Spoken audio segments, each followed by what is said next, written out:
Hi, I'm Jody Jackson, and welcome to my cooking segments, where each time we will feature international recipes with wine pairings from around the globe.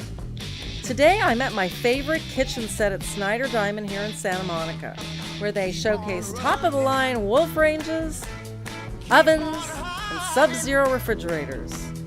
So come on in and join me for the celebration of food and wine, and let's get cooking! This is one of my favorite recipes. It's so easy. Whenever I tell people I'm bringing stuffed mushrooms to their party, I usually have to cook it. I have to stuff them and then cook it in their oven, and they're always amazed. They're like, you just use cream cheese and chives, and that's what comes out? So it's just a really easy recipe. So here I have store-bought cream cheese. This is actually light cream cheese. You take the middle of the mushroom and you pop it out.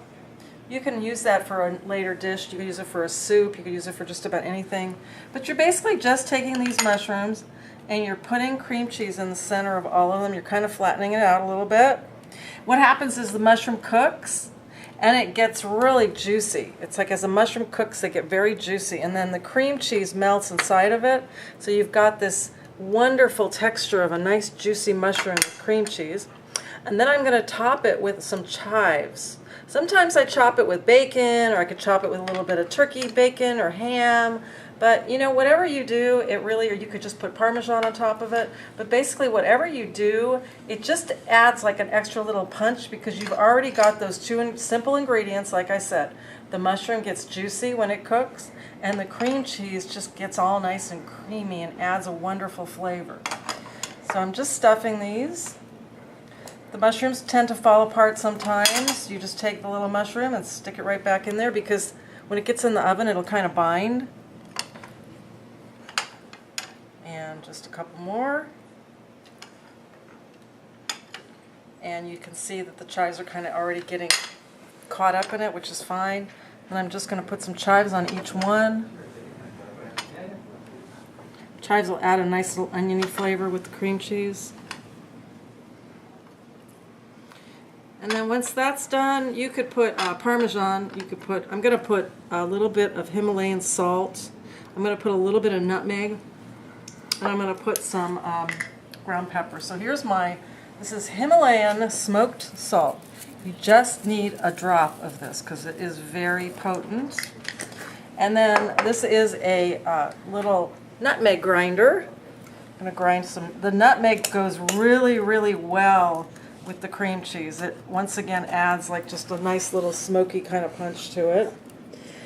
And then this is just store-bought. These are pepper.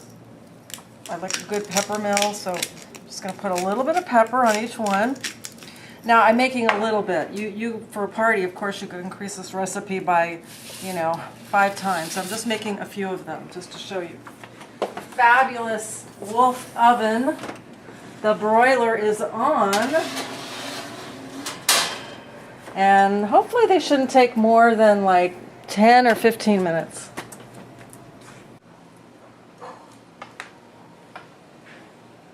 I'm going to make a pretty simple salad to go with those mushrooms. This is just greens. It's arugula, spinach. These are from the farmer's market, very fresh. Put that in a bowl. I'm going to add to that some fresh basil that I tore up. That'll go nicely in there. These are chopped Roma tomatoes. I put that in there.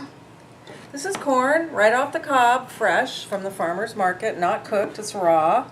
It's going to go in there. And this is lovely Kerrygold cheddar cheese, grated. Really going to add like a nice crystallized, wonderful flavor to the salad. So as you see, it's pretty basic, pretty simple. Just going to toss it. The corn is going to give it like a great sweetness. The basil is going to be fabulous with the cheese and the tomatoes. These are bistro blends. These are sample bottles. I think the regular bottles come in big sizes. I was given these at another show that I went to, a food show that I went to. This one is garlic balsamic. This is their white truffle oil. Woof, love that. The one I'm going to use though, this is basil garlic parmesan. You can see all the lovely herbs in it. I'm going to shake it up. I'm going to pour it gingerly. I don't like a lot of salad dressing, so I'm going to do kind of gingerly to start. That's a trick. Just use a little and then toss it and see. The worst case scenario is that you put too much dressing on a salad and it's just all like soggy and wilted, and this could use a little bit more. I'm actually going to try to get the herbs because the herbs look like they did not make it into the salad, so I'm going to try to get a little more of the herbs. There we go. And that is going to be one beautiful salad.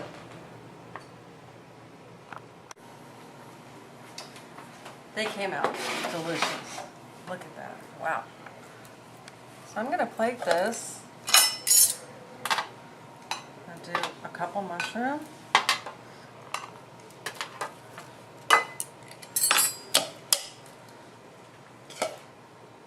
Nice little salad.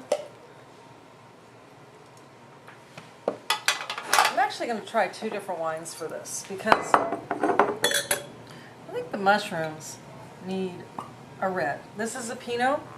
It's from Santa Maria Valley, River Bench. Look at that color. Whoa, wow. Really light, really lovely. Yeah, I'm going to taste the mushrooms with the Pinot. Look at how that cream cheese just oozes out. And the mushrooms are nice and hot. Mmm, just the right amount of seasoning. Oh, goes perfect. It brings out all the nice ripe berry flavors in that Pinot. That's a winner.